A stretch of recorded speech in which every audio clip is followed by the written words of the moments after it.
Hey, Laura, welcome to the podcast. Hi, Debbie. Thanks for having me. It's great to see you again. It's great to see you too. And yeah, I'll just say this up front that I was on your wonderful show, ADHD Aha, maybe a few weeks ago as we're recording hmm this. And we had such a good conversation. It was very vulnerable on my side. I'm like, oh my gosh, I really, really went there. Sorry, I do that to people. Yeah. No, you are so easy to talk to. And I was like, I need to have Laura on my show. So just to kind of set the stage, we're going to be talking, just kind of having a more casual conversation for listeners. This isn't kind of like a here are the 5 things that you need to know about X, Y, and Z, but rather just having a really honest conversation, talking about lived experience of parenting, momming while ADHDing, and all the joy and challenge that comes along with that wild ride. So, as a way to kind of set us up, can you give us a little context for who you are in the world and kind of how you're coming to this conversation? Yeah. Well, I mean, as you mentioned, I'm a podcast host. I host the ADHD Aha podcast, which is part of understood.org's podcast network. I work at understood.org. So I consider myself to be, I'm a full-time employee, right? So I have a job. Right? I think that's important context, especially when we're talking about burnout and parenting. I'm a mom. I am a wife. I'm a mom of 2 kids, a 7-year-old boy and a 10-year-old girl, who both learn and think differently. And yeah, I'm just kind of feeling it out as I go through life, Debbie. That's really what I'm Yeah. doing here. I have ADHD myself. I was diagnosed when I was 30 with ADHD after previously being diagnosed with an anxiety disorder. So the ADHD anxiety combo, which I'm sure you've talked to lots of folks about that. So it's a lot, and as I get older, wiser, we hope. I think it's getting a little bit easier, but who knows? We'll see. Mhm. Every day is a challenge or a joy, or just like you were saying in the intro. Yes. I talk about it as being like the full range of the human experience that we get to have Yes. every single day, which is great. Every day, multiple And times a day, challenging. Yeah. sometimes. Yeah. Yeah. For sure. So, and you said you got your identification of ADHD at 30. Would you just tell us a little bit more about that? Because so many of my listeners are experiencing this kind of, especially because of, navigating a process with their child and then kind of Right. realizing, oh, okay, maybe I need to look in the mirror. Right. I get that so many times with my guests as well. They're discovering their ADHD through their child's evaluation or diagnosis. That wasn't the case with me. I didn't have kids at 30. They came shortly after. For me, it was that, a year or 2 prior to my ADHD diagnosis, as I mentioned, I had been diagnosed with anxiety disorder. And once I kind of got that under control, heavy air quotes, right? So a little bit more, getting more familiar with my emotions, receiving treatment for anxiety. I was able to see more clear-headedly that there's something else that's like not quite right now. So it's like I needed to get that anxiety. I needed to have more awareness of my anxiety to even notice the ADHD. And I was seeing a therapist and a psychiatrist, in one of my sessions just looked at me and he said, this was before my ADHD diagnosis, but after my anxiety diagnosis, he said, Laura, when you go to these coffee shops and try to write, because I'm a journalist, writer, editor by trade, do you sometimes get distracted by something across the room and just feel like you are completely gone from what you were doing and can't come back to it? It's really hard to come back to it. And I was like, how did you know that? How did you know I'm so sensitive to sound? How did you know that I'm so distractible? And he's like, I think that you should be evaluated for ADHD.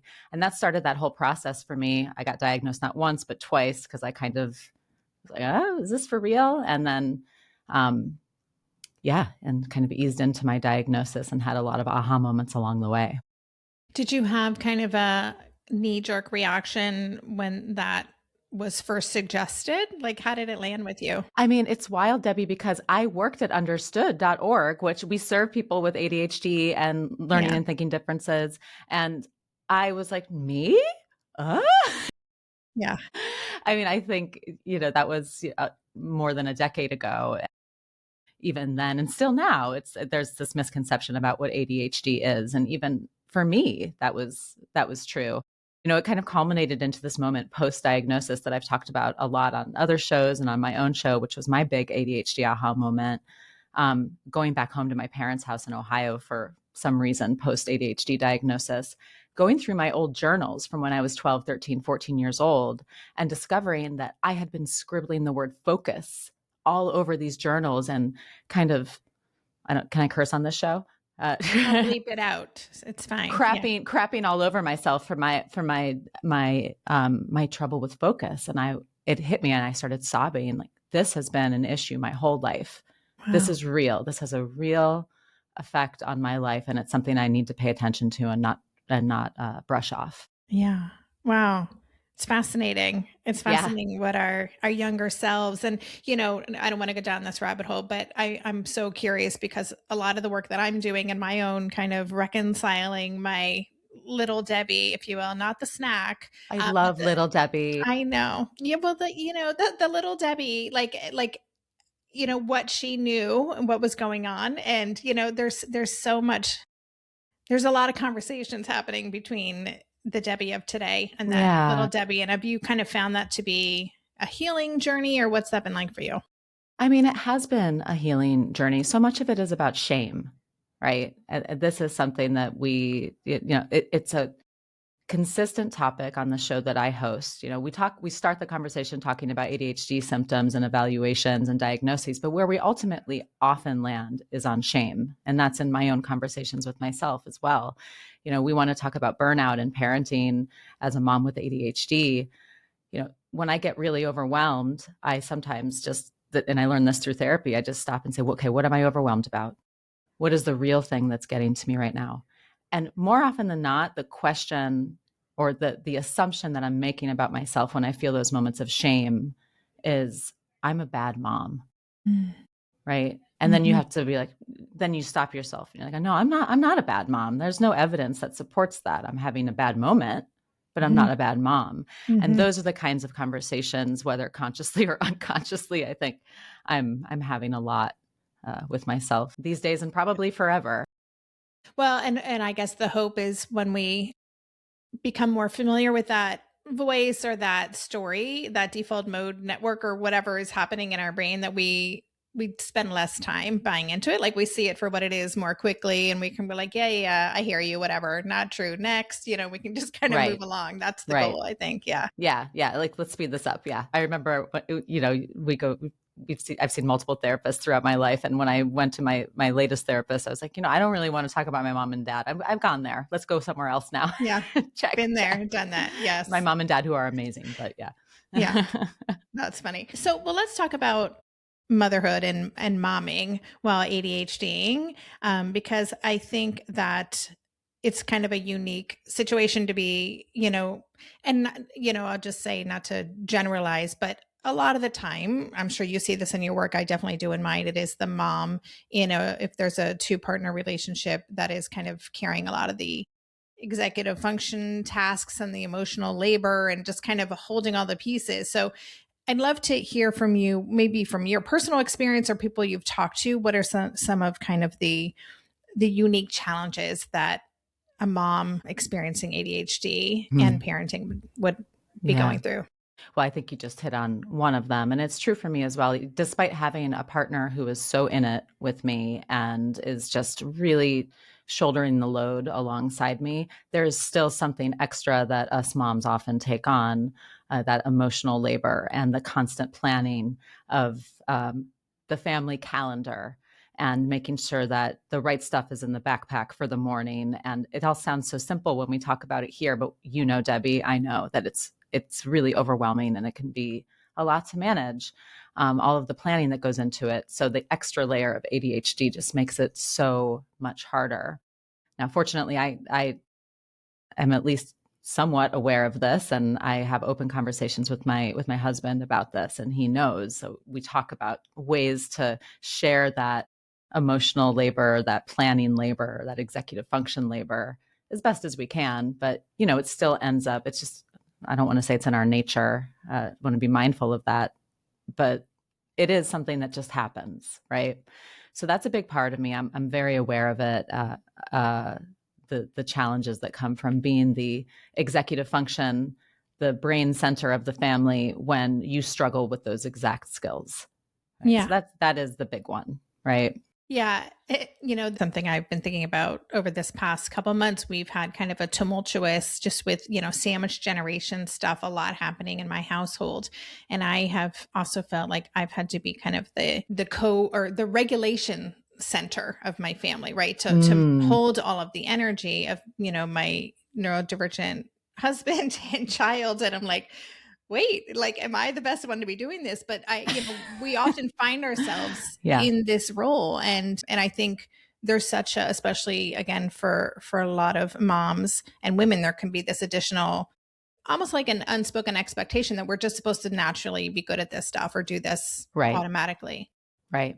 Yeah. I feel for you too. I hear what you're saying there. What one thing that has kind of become more apparent to me throughout the years is the everyday executive function stuff is really hard for me, and the overwhelm comes quickly and more often than I'd like to admit. But as I've gotten older, I'm able to recognize that those little things, that it's cliche, but the don't sweat the small stuff, I still do, to be clear. Like those things, if I can recognize that it's not that big of a deal that we forgot to pack the blah, blah, blah in the backpack this morning.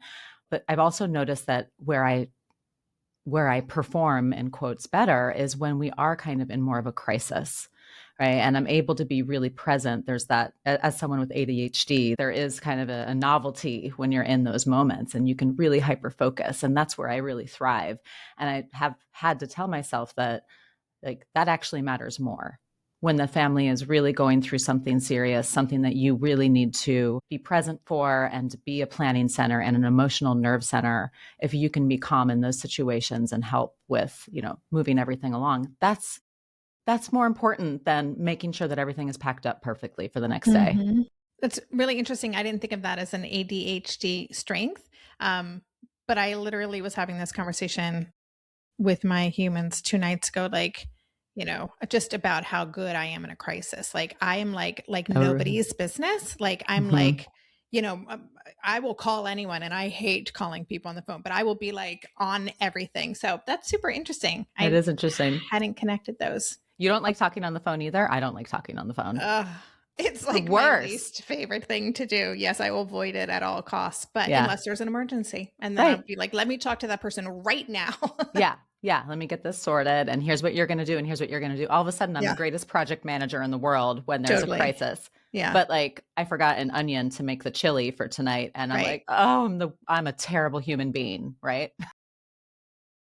That's so relatable. Okay. So when we were first talking about having you come on the show, one of the themes I was interested in exploring with you is burnout. In part, we've done shows on autistic burnout. I think there's more and more awareness of burnout related to neurodivergence as a kind of concept. We're seeing it in our kids.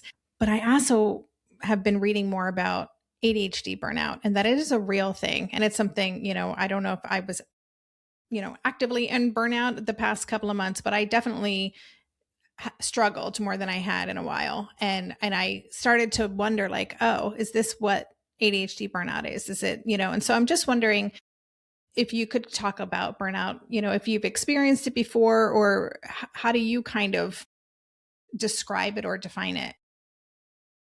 I mean, I describe it as exhaustion, paralysis, right? Just feeling stuck. I mean, that's really what it means to me. My son, he made me laugh the other day. And in the past, this was a win for me, because this would have it would have pained me in the past. And I would have been like, am I a bad mom? But it made me chuckle. So I viewed that as progress. I forget what we were talking about, but he was like, well, yeah, mommy needs a lot of breaks. My sweet 7-year-old. And I was like, I do. And do you know why I take a lot of breaks? I need it. I need to get my energy back up. I need to rev up and get ready to do the next thing and the next thing. And to avoid that burnout is ultimately what I'm trying to do. So it's like there's those micro burnout moments, and then obviously there's macro burnout moments. The micro, where I risk the micro burnout moments, is when I get home from work. I've been kind of holding it together all day, and I work in a very neuro-inclusive environment. I'm very fortunate, but even still, there's a lot of focus and executive function work that has to happen, and I need to be a professional about it. So I come home and I can kind of let go, and I know that I need that 10 minutes as soon as I get home where nobody talks to me. But when I know that the feeling that I get when I know that I'm in a burnout phase is it almost mirrors depression a little bit. And I know myself, and I know it's not depression. For some people, maybe it is. For me, it's not. For me, it's I need to lie down because I don't know what to do next, and I just can't activate at all. And I think that would have been more common for me in the past. It happens less frequently now. You never know what the future will hold. But yeah, it feels like exhaustion, and it feels like paralysis. Yeah. And I was just thinking that, the way that I move through the world is I've written about this in my newsletter a couple times when I was really experiencing this, was this almost a frenetic energy that I just, there was so much going on. There was, again, this kind of sandwich generation, some mini crises that we were dealing with, and there was my workload, and there was just so many moving pieces. And I was like, I cannot slow down for many reasons. One, there's too much to do. Two, slowing down feels super uncomfortable for me. But even as I was in that mode, I'm like, this is not sustainable, Debbie. You are not going to be okay. And I knew that, and I still kept doing it anyway. And I did kind of hit a point where I was like I did crash, right? So that to me, does that sound relatable? So relatable. You actually jogged my memory. That word frenetic really, really sticks with me, because when I get the most overwhelmed, sometimes I end up in bed with analysis paralysis.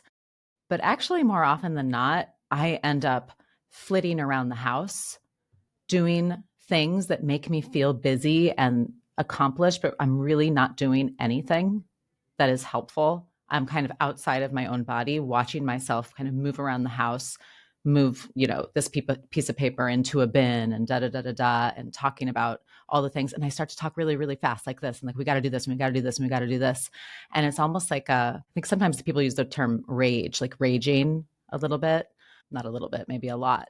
But it's this it almost feels like a high, which isn't something that it feels strange to admit that, but it does. It feels like you are like finding this adrenaline boost by doing all of these things, and you're in this high, and you don't want to get out of it because, number one, then you're about to crash.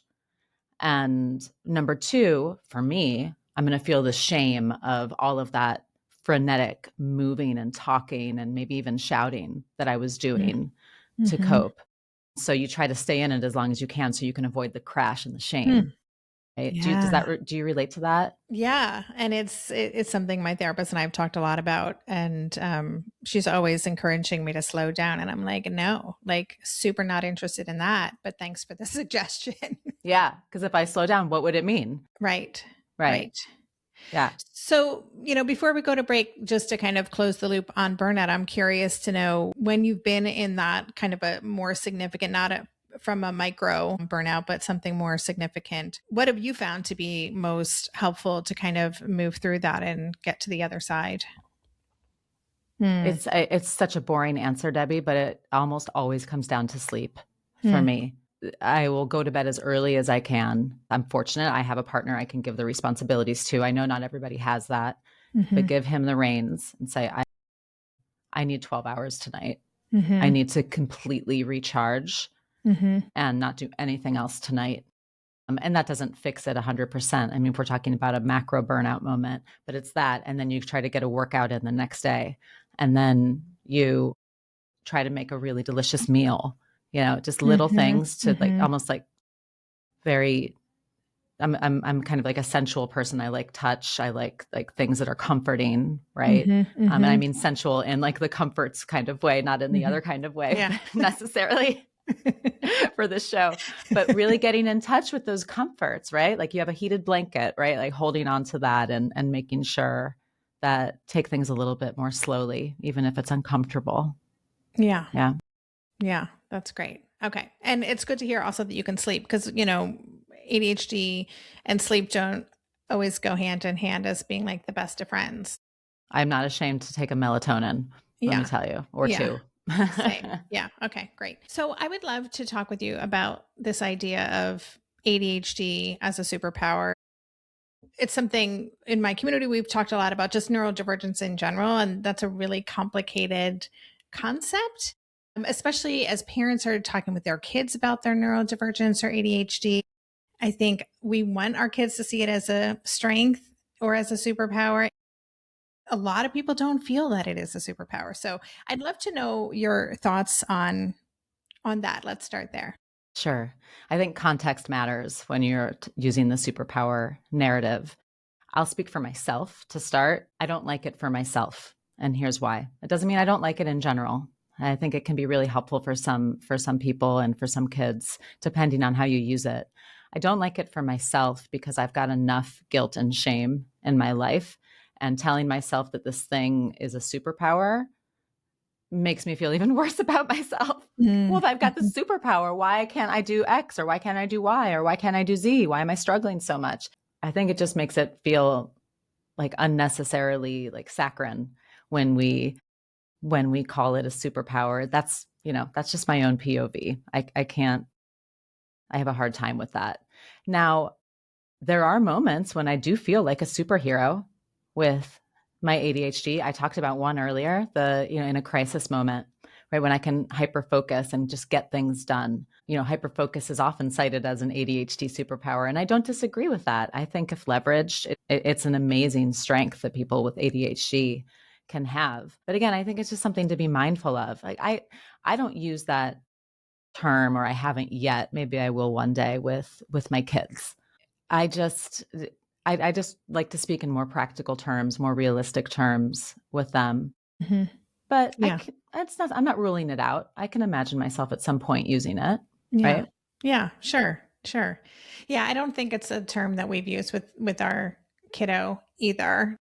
We do very kind of matter of fact, like information. This is information. This can be hard. This could be easier. This is one of the strengths. This could be especially difficult. And we just Right. kind of present things like that. I'm curious, you mentioned your kids and that they also learn and think differently. And I'd love to know how your own neurodivergence has kind of supported your relationship with your kids and just how you kind of navigate those conversations and identity Mhm. conversations and just modeling your own, lived experience as a human to your kiddos. Yeah, yeah. Well, with my daughter who's 10, I've had more time to process this with her. She has the same diagnosis as I do, and she was diagnosed last year. And it's really helpful to have a shorthand. It can also sometimes be hard. I'm sure you know this to, you feel like, well, we should be relating about this, or I learned this lesson, so learn it the same way that I learned this lesson. And I have to constantly remind myself that she has to go through this herself. And she's already got a leg up. I mean, she was diagnosed 20 years earlier than I was, right? So she has this awareness of herself, which I find to be so exciting to watch, to see her already self-advocating, and knowing herself in ways that I did not know myself as a child. So that's really exciting. I just have to kind of pump the brakes when I want to get a bit heavy handed with well, let me tell you, it works exactly for me because everybody's different. We are much, much earlier on this journey with my son, who's 7, in fact, as of, a few days ago. So I don't have much to say there. We're figuring that out as we go. But, maybe have me back on in a couple of years and I'll tell you how that Yeah. one's going. Yeah. And in terms of your own being a parent, I think about the way the conversations we have. And again, my kiddo is older, so 21. And, we've known about their neurodivergence for years and years and years. My husband's and mine is more recent information. But now there's like, of course, yeah, I have lots of strategies and wisdom to share for sure that my child is not interested in at all. But there is this kind of like, I get this too. Yeah, that happens to me. Like, and also me kind of very like out loud modeling the things that I'm doing or the things that are hard for me and the strategies. Like, I just find that it's kind of woven now into everything that I do.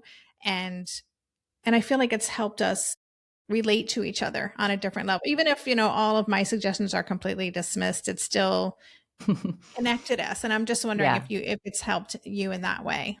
Yeah, it definitely has. There's just a natural empathy, number one. I think even a shared empathy. I'm really impressed with my daughter's emotional intelligence already, and we see each other, so that's really helpful. And if I can avoid the heavy-handedness about my tips, and I can say, us ADHD folks, we sometimes rush through things, so it can be helpful to take another look at your homework before you hand it in. It's up to you, but it can be helpful, just to be able to kind of squeeze those things in and I can do it with a little wink, and she gets that. So yeah, she's amazing. I'm so lucky to have her, truly. Yeah. Oh, so we're going to start to wrap up, but I'm curious to know, with all of the interviews that you've done on the show and all the folks that you've talked with and about their own discovery of their ADHD, or, you talk about the hitting the wall moment in parents or just in people who are navigating this diagnosis. I'm wondering if there are some kind of things that would be surprising to some to know that, oh, this is actually a piece of ADHD that a lot of people, or an experience, part of the experience that a lot of people wouldn't really realize. Like, have there been things that have struck you in the course of hosting your show? Someone asked me this in regards to their kids and things to look out for. So this, I can speak maybe more to the adult side of it in a moment. But on the kids front, one thing that I've noticed a lot from the parents that I've interviewed is, especially for the moms mostly who I've interviewed raising girls with ADHD, often their first sign that something was going on is that the teacher said everything was great, but my kid comes home and falls apart when they get home from school. Girls in particular, all kids, but girls in particular do so much masking. And that's also true, and especially true with ADHD. So I think they're doing a lot of holding it together at school and then coming home, and this is a sign that this is their safe space. So good on you, mom, if they're falling apart at home. But coming home and being like, no, I don't got this. I don't got this. I need support. So that was kind of an unexpected thing that I've learned. I think, I'll go back to the shame of it. ADHD is so pervasive. It affects all areas of our life.